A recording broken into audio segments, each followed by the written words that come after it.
ఎవరెవరు సవితి ప్రేమ లేదు, కన్న ప్రేమ లేదు. వాస్తవాలు తెలవాల్సినటువంటి అవసరం ఉన్నది. గతంలో 10 సంవత్సరాల అధికారం ఉన్నటువంటి బీఆర్ఎస్ పార్టీ ఏ లాలూచి కోసం ఆ రోజు జగన్మోహన్ రెడ్డితో సాన్నిహిత్యంగా ఉన్నదో చెప్పాలి. అది ముందు ఆ రోజు జగన్మోహన్ రెడ్డిని ఈ రాష్ట్రానికి అక్కడ ఉన్నటువంటి ముఖ్యమంత్రి హోదాలో ఆంధ్రప్రదేశ్లో ఉంటే తెలంగాణలో ఉన్నటువంటి ప్రాజెక్టులు వీక్షిస్తాడు, ప్రాజెక్టులలో శంకుస్థాపన చేస్తాడు, ప్రత్యేకంగా ఇన్వాల్వ్మెంట్ అయి ఉంటాడు. మళ్ళీ ఆ రోజు ఏ లోపాయికార ఒప్పందం జరిగింది? అప్పుడు జగన్మోహన్ రెడ్డికి ఈయన అమ్ముడు పోయిండా, ఈయనకు అమ్ముడు పోయిండా? అది చెప్పాలి కదా. ఇవాళ హరీష్ రావు పెద్ద పెద్ద మాటలు మాట్లాడుతున్నాడు. అసలు మీ ప్రాజెక్టే పనికి మాలిన ప్రాజెక్ట్ రా అని 10 మంది అంటుంటే ఇంకా మళ్ళీ కొత్తగా మాట్లాడతాడు. ఎక్కడ ఉన్నదా గ్రావిటీ లెవెల్ చూసుకొని ఏ స్థాయి చేయాలో ఏం చేయాలో తీసుకొని ఒక దగ్గర నుంచి నీళ్లు ఎత్తుకపోయి అలా పోసుడు, మళ్ళీ అలా నీళ్ళు ఉండగానే మళ్ళీ కిందికి ఇడిచిపెట్టుడు.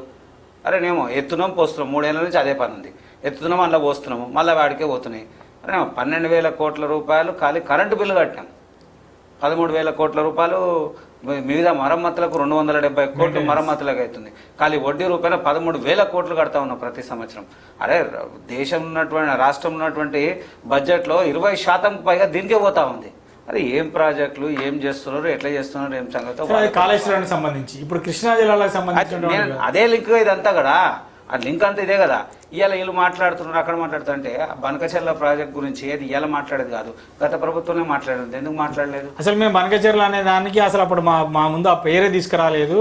కేవలం కృష్ణా జలాల్లో మిగిలిన నీళ్లు లేదా గోదావరి జలాల్లో మిగిలిన నీళ్ళకి సంబంధించి ఉపయోగించుకుంటామని ఒక ప్రతిపాదన ఇచ్చారు. కానీ మేము దానికి అంగీకరించలేదు. సూత్రప్రాయంగా ఒక చర్చలు మాత్రమే జరిగాయి అనేది బీఆర్ఎస్ నాయకుల యొక్క వాదన. మేము ఎలాంటి అంగీకారంగా జీవోలు కానీ అధికారికంగా లేఖలు కానీ సంతకాలు కానీ చేయలేదు. ఉంటే ఎక్కడైనా చూపించండి అంటున్నారు. ఇప్పుడు వారు మాట్లాడుతున్నట్టు, మిత్రులు మాట్లాడుతున్నట్టు, సరే టీడీపీ ఇప్పుడు అక్కడ అధికారంలోకి వచ్చింది, కేంద్రంలో మేము బీజేపీ ఉన్నాం కాబట్టి మమ్మల్ని అంటా ఉన్నారు కదా. మేము అంటున్నాం, మేము ఎక్కడన్నా అధికారికంగా రాసిచ్చినామా ఈ ప్రాజెక్ట్ చేయమని? ఆ ప్రాజెక్ట్ డిపిఆర్లు ఏమన్నా మా దగ్గరకు వచ్చినాయా? ₹1 నిధులు ఏమేమన్నా ఇచ్చినామా? మీరు సపోర్ట్ చేస్తున్నారు అని చంద్రబాబును సపోర్ట్ చేస్తున్నారు. చంద్రబాబు మీకు సపోర్ట్ చేస్తుంటే చంద్రబాబు మీరు సపోర్ట్ చేస్తున్నారు. ఎక్కడైనా ఈ ప్రాజెక్ట్ సంబంధించినటువంటి చర్చ కేబినెట్ లో కానీ కేంద్రంలో కానీ భారతీయ జనతా పార్టీ దృష్టికి ఎక్కడన్నా ఇరు రాష్ట్ర పార్టీలు ఎప్పుడైనా తీసుకుపోయినాయా? ఇక్కడ తెలంగాణ తీసుకుపోలే, అక్కడ ఆంధ్రప్రదేశ్ తీసుకురాలి. అంటే పొలిటికల్ గా కానీ గవర్నమెంట్ గా కానీ 2 ప్రభుత్వాలకు బాధ్యత ఉంటుంది కదా. అన్ని అంటే లేఖల మీదనే ఉంటాయా? ఇప్పుడు 2 రాష్ట్రాల మీద వివాదం తలెత్తినప్పుడు కేంద్ర ప్రభుత్వం పెద్దనగా పాత్ర పోషించి పరిష్కరించే ప్రయత్నం చేయాలి కదా. ఎందుకు చేయట్లేదు? 29 రాష్ట్రాలలో ఈ 2 రాష్ట్రాలు మొత్తం దేశం ఈ మొత్తమే కాదు కదా సార్. ఇప్పుడు ఇక్కడ ఉన్నటువంటి రాష్ట్రము 2 రాష్ట్రాలు పోయి కేంద్రంతో సమన్వయంగా కూర్చొని జరిగినటువంటి విషయం, జరుగుతున్న అన్యాయం, నీళ్లలో వాటా ఉన్నది, ఉమ్మడి ఆంధ్రప్రదేశ్ ఉన్నప్పుడు జరిగినటువంటి విభజనలో వాటా మాకు ఇంత రావాలనేటువంటి ఆలోచనతో కేంద్రంలో కూర్చోవాలి సార్. కూర్చోకుండా ఈయన ఈడ మాట్లాడి ఆయన ఆడ మాట్లాడితే ఏమవుతుంది? ఏం కాదు కదా. ఒకవేళ సమస్య నిజంగా మాట్లాడాలి, చెయ్యాలి అని అనుకుంటే భావన ఉందంటే రమ్మనండి, ఖచ్చితంగా కేంద్రం దృష్టికి తీసుకురమ్మండి. దానికి సంబంధించినటువంటి శాఖ ఏదైతే డిపార్ట్మెంట్ దాంట్లో కూర్చొని 1-4 సార్లు చర్చిస్తే జరిగే పరిష్కారాలు ఉంటాయి.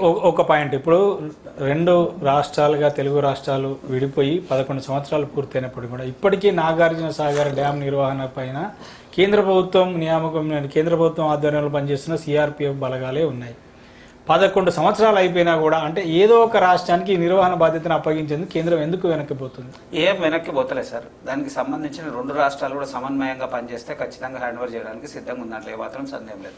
అప్పుడున్నటువంటి ఇప్పుడు ఏపీ రాసింది ఇంకో ఏడాది పాటు మా పరిధిలోనే ఉండాలని ఏపీ రాస్తే మళ్ళీ దానికి ఒప్పుకున్నారు కేంద్ర ప్రభుత్వం. ఎక్కడ ఒప్పుకున్నారు? ఆంధ్రప్రదేశ్ ఒప్పుకోలేదు సార్. అదే జస్ట్ రాసి ఉండొచ్చు వాళ్ళు, కానీ దాన్ని అధికారికంగా ఎక్కడ ఒప్పుకున్నట్టు దాఖలా లేదు. ఇవాళ ఒక విషయం సార్, ఉమ్మడి ఆంధ్రప్రదేశ్లో ఉన్నటువంటి పరిస్థితులు, అప్పుడున్నటువంటి రాష్ట్రాల మధ్య ఉన్నటువంటి సమన్వయం లేక ఒక 2 రాష్ట్రాలు బగ్గుమంటున్నటువంటి సమయంలో కేంద్రం తీసుకున్నటువంటి నిర్ణయం, ఆ నిర్ణయం ప్రకారం ఇప్పటి వరకు కొనసాగుతుంది. నిజంగా 2 రాష్ట్రాలకు సంబంధించినటువంటి ఎవరైతే ప్రజాప్రతినిధులు ఉన్నారో, ముఖ్యమంత్రులు లేదా దానికి సంబంధించిన శాఖ అందరూ కూడా కూర్చొని సమన్వయంగా మాట్లాడుకొని కేంద్రం దృష్టికి తీసుకుపోతే కేంద్రంకి ఏం పని సార్? 2 బాగుంటే చాలన్నట్టు ఆలోచన వాళ్ళకి. ఒకటైతే ఉన్నది, ఉమ్మడి ఆంధ్రప్రదేశ్ రాష్ట్రం ఉన్నప్పుడు గోదావరి కాదు, కృష్ణా, నాగార్జున సాగర్, శ్రీశైలం 2 ప్రాజెక్టులలో కూడా కుడి కాలువల ద్వారా నీళ్ళు ఎక్కువ పోయే విధంగా, అసలు ఎడమ కాలువలకు నీళ్ళు తక్కువ వచ్చే విధంగానే ఒక కుట్రపూరితమైన నిర్మాణాలు జరిగిన ఆరోపణ ఇప్పుడు కాదు, తెలంగాణ ఏర్పడే కంటే ముందు నుంచి ఉన్నాయి. ఇప్పుడు కూడా అదే జరుగుతుంది. ఎందుకంటే కుడి కాలువ ఏపీ వైపులో ఉంది నాగార్జున సాగర్ కానీ, శ్రీశైలంలో కానీ, కుడి కాలువ ఆంధ్రప్రదేశ్ కర్నూలు వైపు ఉంది.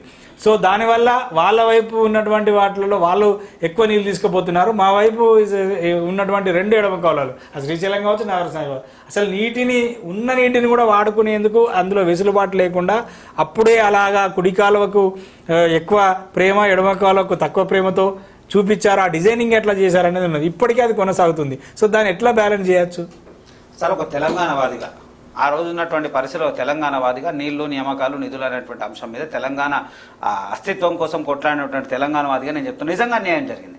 ఆ రోజు ఉన్నటువంటి అన్యాయం కోసమే ఇవన్నీ కూడా జరిగింది. ఇలా తెలంగాణ సాధించుకున్న తర్వాత ఉన్నటువంటి ప్రజాప్రతినిధులు గతంలో 10 సంవత్సరాలు ఈయన పరిపాలన చేసుకొని మళ్ళీ సంకల పెట్టుకొని తిరిగిండు జగన్మోహన్ రెడ్డి. ఎందుకు తిరిగిండో తెలియదు.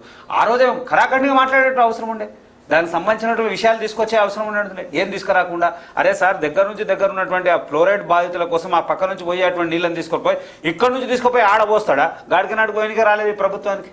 ఆ ఉన్నటువంటి ప్రాజెక్టు గతంలో ఎప్పుడో వైఎస్ రాజశేఖర రెడ్డి గారు చేసిన దాన్ని వదిలేసి దాన్ని ఏదో చిన్న కొంత స్థాయిలో చేసేటువంటి పని ఉంటే ఎవరినో వానికి పేరు వస్తున్నటువంటి కాంగ్రెస్కి పేరు వస్తున్నట్టు ఆలోచనతో ఆ రోజు బీఆర్ఎస్ వదిలేస్తుంది, ఇలా బీఆర్ఎస్కి పని వస్తుందని చెప్పి మళ్ళీ ఇలా కాంగ్రెస్ వదిలేస్తుంది.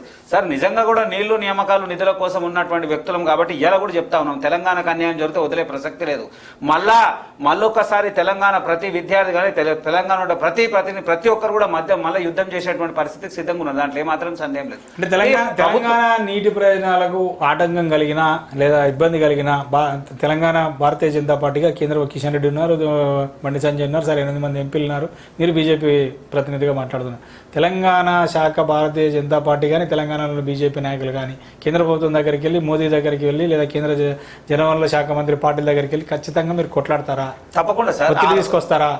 అయ్యో తప్పకుండా, దాంట్లో ఏమాత్రం సందేహం లేదు. ఆ రోజు తెలంగాణ ఉద్యమం కోసం మొదటిగా ఒక మహిళగా అది కేసీఆర్ గారే మాట్లాడు, సుష్మా స్వరాజ్ గారే పార్లమెంట్ లో బిల్లు పెట్టినప్పుడు ఆమె మద్దతు లేకపోతే అయ్యేది కాదు అనుకోండి. నేను ఏమంటున్నా సార్, కాంగ్రెస్ తో పాటు బీజేపీ మద్దతు కూడా ఇచ్చింది. తప్పకుండా ఇవాళ కూడా చెప్తున్నాం. అసలు మీకు విషయం తెలియదు, తెర వెనుకున్నటువంటి కేసీఆర్ తెలంగాణ ఉద్యమం సెంటిమెంట్ ని తెర వెనుకొని ఉంటే భారతీయ జనతా పార్టీ మొహమాటంగా లేకుండా డేర్ గా ముందుకు వచ్చిన దాఖలాలు భారతీయ జనతా పార్టీ. దాని తర్వాత కాంగ్రెస్ కూడా వచ్చింది సార్. కాంగ్రెస్ కూడా ఎప్పుడు వచ్చింది? సరే తెలంగాణ ఇవ్వడానికి సుష్మా స్వరాజ్ కీలక పాత్ర పోషించింది, కానీ తర్వాత మోదీ గారు ఏమో తల్లిని చంపి పిల్లల్ని ఇచ్చారు, ఇట్లాంటి వాక్యాలు కూడా పార్లమెంట్ సాక్షిగా చేశారని విమర్శ కూడా మీ మీద ఉంది. సరే అక్కడికి వద్దాం సార్. మధు గారు, అంటే ఈ 2 తెలుగు రాష్ట్రాల మధ్య జల వివాదాలు నిజానికి భారతదేశ వ్యాప్తంగా ఎక్కడ వివాదాలున్నా మొట్టమొదటిగా జల వివాదాలే ఉంటాయి. అది కృష్ణా కావచ్చు, కావేరి కావచ్చు, గోదావరి కావచ్చు, ఏపీ కావచ్చు, తెలంగాణ బరకచెర్ల కావచ్చు, కర్ణాటక మనకు అట్లానే ఉంది, లేకపోతే మహారాష్ట్రకు మనకు అట్లానే ఉంది, లేదంటే ఆంధ్రప్రదేశ్కు తెలంగాణకు అట్లానే ఉంది.